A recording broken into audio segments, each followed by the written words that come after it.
अनमोल वचन अखिल भारतीय संत मत सत्संग के संस्थापक और गृहस्थ में आनंद योग के जनक परम संत महात्मा परम पूज्य श्री यशपाल जी महाराज अर्थात परम पूज्य भाई साहब जी द्वारा प्रतिपादित इन अनमोल वचनों का पालन करना अति आवश्यक है।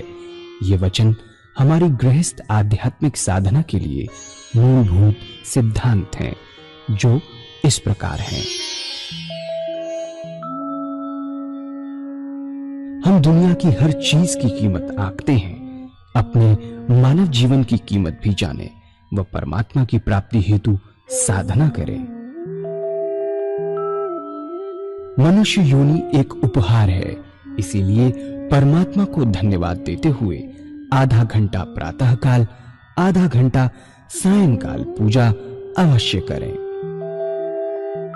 सत्संग, सतनाम व सद्गुरु को प्राथमिकता देते हुए इसी के आधार पर ध्यान योगाभ्यास अवश्य करें व गृहस्थ के कार्यों को परमात्मा का कार्य समझकर उसी की याद में संपन्न करें। हर समय ये ध्यान रहे कि गुरु कृपा द्वारा परमात्मा की पवित्र सत्ता का हमारी आत्मा में वास है, अतः मन में निरंतर अपने इष्ट देव का जाप करें। मान सम्मान की इच्छा ना करें व अपमान से दुखी ना हो। परमात्मा के अतिरिक्त किसी और का भय ना करें। दूसरों की बुराई न करें, न सुने, सत्य व मधुर बोलें, अश्लील शब्द मुंह से ना निकालें, सभी से नम्रतापूर्ण व सुंदर व्यवहार करें। धर्म पत्नी के अतिरिक्त अपने से बड़ी से माता जैसा, बराबर की से बहन जैसा व छोटी से पुत्री जैसा व्यवहार करें। सांसारिक जीवन यापन की आवश्यकताएं अंतहीन है, इसलिए अधिक से अधिक समय सत्संग में व धन परोपकार में खर्च करें। याद रखें, न स्त्री माया है, न धन दौलत, न ही परिवार। माया वह है जो हृदय को परमात्मा से दूर हटा दे। अतः निरंतर सत्संग और सद्गुरु की शरण में रहने का प्रयास करें। भोजन अपने इष्ट को अर्पण कर प्रसाद रूप में परमात्मा की याद में करें। रात्रि में सोने से पहले अच्छे बुरे कार्यों का आत्मनिरीक्षण कर उसका समुचित पश्चाताप करते हुए ध्यान करें व प्रभु की गहरी याद में ही विश्राम करें। परमात्मा तू ही है, तेरी इच्छा पूर्ण हो।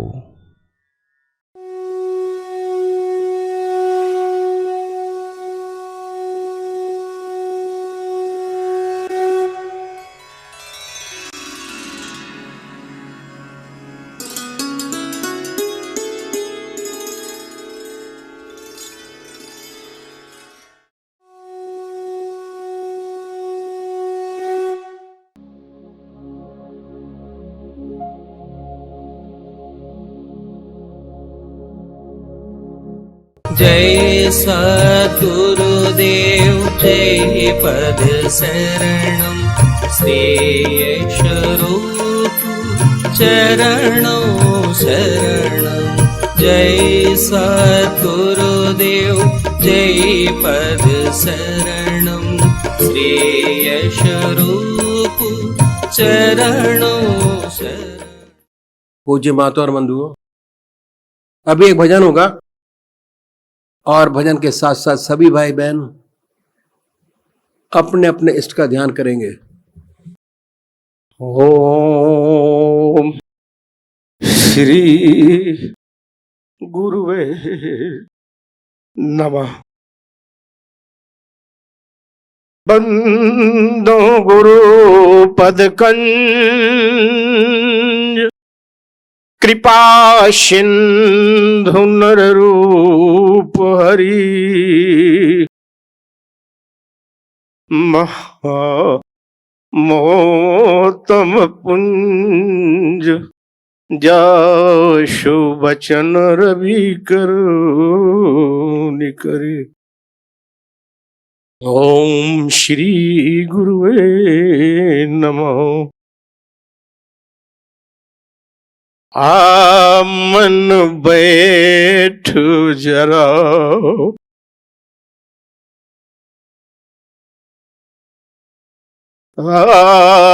मन बैठ जरा, पूज्य भैया जी के चरणों में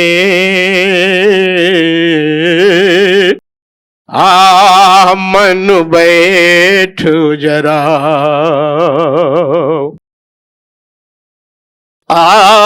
मन बैठ जरा, गुरुदेव जी के चरणों में होंगे दुख दूर तेरे, होंगे दुख दूर तेरे। गुरुदेव जी के चरणों में होंगे दुख दूर तेरे। पूज्य भैया जी के चरणों में मन बैठ जरा, पूज्य भैया जी के चरणों में होंगे दुख दूर तेरे। गुरुदेव जी के चरणों में होंगे दुख दूर तेरे। दर दर क्यों तू भटक रहा है, 184 अटक रहा है। दर दर तू क्यों भटक रहा है, 184 भटक रहा है। होगा भ्रम दूर तेरा, होगा भ्रम दूर तेरा।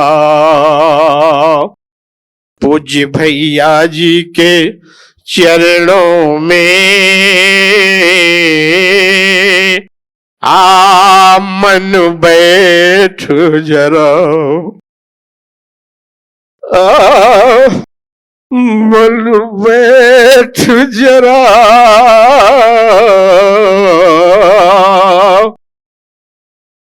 गुरुदेव जी के चरणों में होंगे दुख दूर तेरे।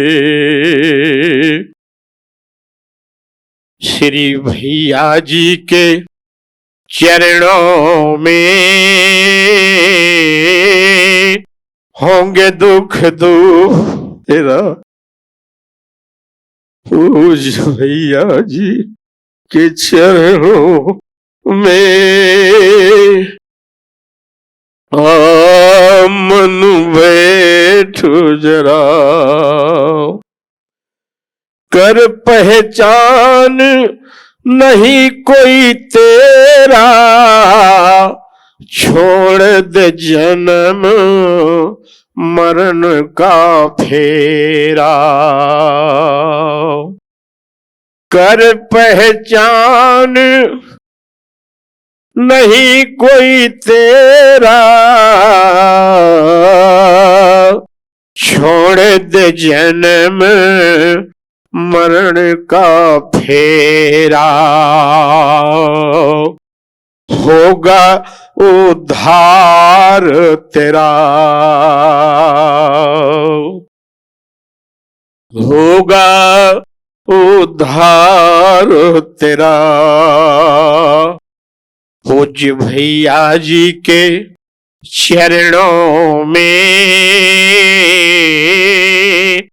आ मन बैठ जरा, आ मन बैठ जरा, गुरुदेव जी के चरणों में। होंगे दुख दूर तेरे। पूज्य भैया जी के चरणों में होंगे दुख दूर तेरा। सोया जन्म भर जाग जरा अब, सोया जन्म भर जाग जरा अब, गुरु चरणों में लाग जरा अब, गुरु चरणों में लाग जरा अब।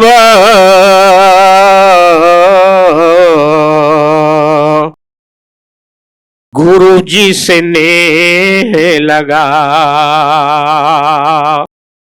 पूज्य भैया जी से नेह लगा, गुरुदेव जी के चरणों में आ मन बैठ जरा, आ मन बैठ जरा। पूज्य भैया जी के चरणों में होंगे दुख दूर तेरे। गुरुदेव जी के चरणों में होंगे दुख दूर तेरे। गुरुदेव जी के चरणों में होंगे दुख दूर तेरे।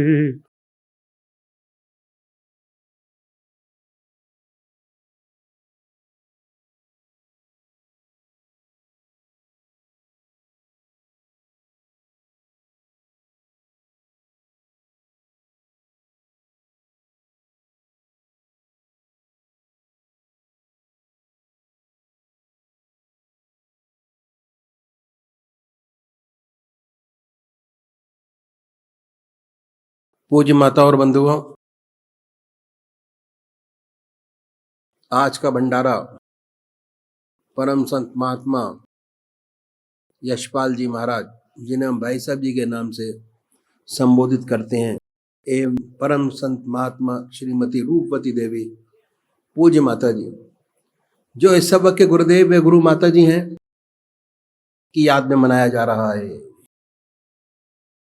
आज प्रातःकाल से ही हम उनके आत्मिक सुधाधार से फैजियाब हो रहे हैं। ये सेवक इस समय उनके जीवन चरित्र पर प्रकाश डालने एवं उनके द्वारा सौंपे गए कार्यभार की रूपरेखा बताने का टूटा फूटा प्रयास करेगा। वास्तव में बात सच ये है, जैसे कार्यक्रम के पहले दिन बताया था कि महात्माओं के जीवन चरित्र पर कुछ कहना या प्रकाश डालना बड़ा ही कठिन कार्य है। वे भाई जन जो परोक्ष या अपरोक्ष रूप से उनके संपर्क में आए, उनके हृदय ही जानते होंगे कि उनको क्या क्या अनुभव हुए, क्या नियामतें मिली। ये सेवक तो अपनी छोटी समझ के अनुसार जो कुछ समझ पाया आपके सामने रखने का प्रयास करेगा। हालांकि यह सूर्य को दीपक दिखाने जैसा होगा। आपका जन्म गुरुवार 5 दिसंबर 1918 को बुलंदशहर उत्तर प्रदेश में हुआ। यहीं पर आपके पिताजी श्री सोहन लाल जी जजी कचहरी में मुंसरिम थे। उनकी तनख्वाह बहुत कम थी, घर में तंगी के दिन थे।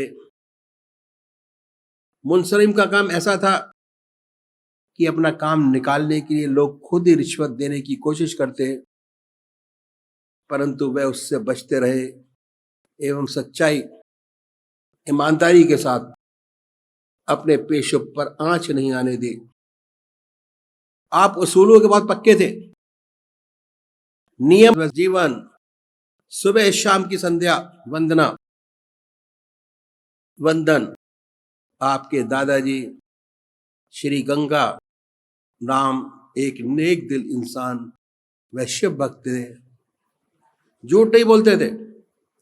बिजनेस पार्टनरशिप में उनके हिस्से में किसानों का कर्ज व जमीन जायदाद के गिरवी पेपर आए तो उन्होंने सभी कर्जदारों को गांव की पंचायत के समक्ष बुलाकर स्वेच्छा से कर्ज चुकाने का आग्रह किया। जितना मिला उसी को प्रभु कृपा समझकर बचे हुए सारे कर्जनामों को पेपर पंचायत के समक्ष फाड़ दिए और कह दिया कि जो आज तक लेना देना था सब चुकता हो गया। कहते हैं मनुष्य को अच्छे संस्कार घर में माता पिता ही द्वारा प्राप्त होते हैं, कि जो बच्चे अपने माता पिता को देखते हैं आगे वही करते हैं, जिसके सहारे उसे जीवन गढ़ने में सहायता मिलती है। आप अपनी शिक्षा पूर्ण कर पोस्ट एंड टेलीग्राफ डिपार्टमेंट में टेलीग्राफिस्ट रूप में कार्यरत हुए। पूरे कार्यकाल में आपने अपने सदगुरु परम संत महात्मा श्री बिजमोहन लाल जी महाराज का आशय समझकर 2 प्रकार नौकरी से त्याग पत्र दिया, तना उन्हीं की आज्ञा से पुनः ज्वाइन भी की। बावजूद इसके उन्हें विभागीय पदोन्नति मिली और उस डिपार्टमेंट से डायरेक्टर के पद पर होकर 1976 को सेवानिवृत्त हुए। आपके अपने सदगुरुदेव परम संत महात्मा श्री बिजमोहन लाल जी महाराज, जिन्हें हम दद्दा जी के नाम से संबोधित करते हैं, प्रथम दर्शन 1942 में हुए, जब आप अपने चाचा जी पूज्य श्री मोहन लाल जी पेशकार साहब के साथ गए। आपके चाचा जी ने आपको उपदेश दिलाने के लिए उसी समय प्रार्थना की। तब पूज्य दद्दा जी महाराज ने आपके विषय में कहा कि पेशकार साहब, इन पर हमारी निगाह है, आप चिंता न करें, मालिक चाहेगा तो समय आने पर अपने आप आ जाएगा। जब आप कलकत्ता सीटीओ में इलेक्ट्रिकल सुपरवाइजर मेंटेनेंस के पद पर थे, 16 अगस्त 1946 को डायरेक्ट एक्शन डे मनाया गया। उस दिन भयंकर वातावरण में किस तरह दफ्तर पहुंचे तो देखा कि सभी मुस्लिम स्टाफ मेंबर्स अनुपस्थित थे। कुछ देर में समाचार मिलने लगा कि हिंदू मुस्लिम दंगले शुरू हो गए। चारों तरफ मारकाट, हाहाकार मच गया। इन समाचारों को पढ़ने पर बदन के रोंगटे खड़े हो जाते थे। आप सोचने लगे कि घर पर अकेली पत्नी व बच्चे पर क्या बीत रही होगी। आप दफ्तर 2 रोज लगातार रहे, दिन रात काम करते रहे और घर की खबर न ले सके। इस घटनाक्रम में आपके मन में, मस्तिष्क में मनुष्यहीनता, मनुष्य की गिरावट और संसार की नश्वरता एवं मनुष्य जीवन के वास्तविक ध्येय आदि के बारे में अनेक विचार आने लगे। क्या जीवन का ध्येय केवल यही है कि संसार में कीड़े मकोड़ों की तरह आना, जानवरों की तरह रहना और उन्हीं की तरह मर जाना? सारा दिन मशीनों जैसा खटना और सारा जीवन इसी में बिता देना, कि यही जीवन है? क्या इसी में जीवन बेकार नष्ट कर देना है कि नहीं? जीवन यात्रा के घटाघोप अंधकार में आपके मन में विचार उठे, मैं किधर जाऊं, मेरा सही रास्ता किधर है? वही प्रश्न जैसे नचिकेता और मैत्री के हृदय में ही उठे थे, इन्हीं विचारों में तीसरे दिन वापस घर पहुंचे और ये देखकर कि घर में सब कुछ कुशल है, तसल्ली है, सुरक्षित है। इन घटनाओं के कारण सभी अपने अपने घर कलकत्ता छोड़कर जा रहे थे। आप भी छुट्टी लेकर बड़े ही कष्ट में व दीनता स्थिति में कलकत्ता से चलकर मुरादाबाद पहुंचे। कलकत्ता से आने के बाद आपका मन बहुत उदास रहने लगा। ये देखकर आपके चाचा जी श्री मोहनलाल जी ने पूज्य दद्दा जी महाराज को एक पत्र लिखकर आपके ट्रांसफर की प्रार्थना की। दद्दा जी महाराज को लिखा कि इनका ट्रांसफर अगर यहां हो जाए कलकत्ता से, आपकी बहुत बड़ी महान कृपा होगी। प्रभु कृपा से एकाएक आपका ट्रांसफर दिल्ली हो गया। प्रार्थना करने के तुरंत बाद उनका काम हुआ। आपके मन में उस दिन काफी उथल पुथल चल रही थी। आपके छोटे भाई सतपाल जी उन दिनों काफी सदगुरुदेव जी के विषय में चर्चा किया करते थे। संत पत्रिका, श्री रामचरितमानस एवं श्रीमद् भागवत गीता का नियत रूप से स्वाध्याय करने लगे। जब आप दशहरे में सत्संग में श्री चाचा जी मोहनलाल जी के साथ सिकंदराबाद पूज्य दद्दा जी महाराज से पुणे मिले, तो दद्दा जी ने फरमाया कि बेटा तुम आ गए, बहुत खुश है, खुश रहो, तुम्हारा इंतजार था।